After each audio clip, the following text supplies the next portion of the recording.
দেখেন পাখিটি কালকে জালের সাথে পেঁচিয়েছিল, সেখান থেকে আমি ছাড়িয়ে এনে ওকে মোটামুটি সুস্থ করে গাছে রেখে দিয়েছি যাতে ও চলে যেতে পারে, কিন্তু এখনো চলে যাচ্ছে না।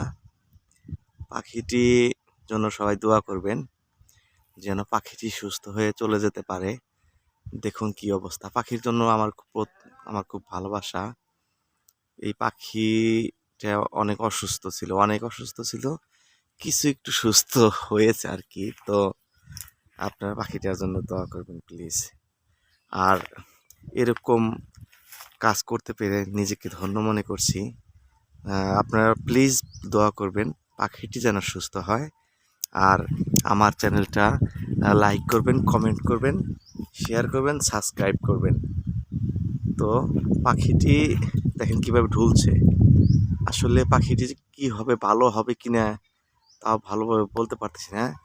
তো আজকের মতো এখানেই রাখি, আল্লাহ হাফেজ।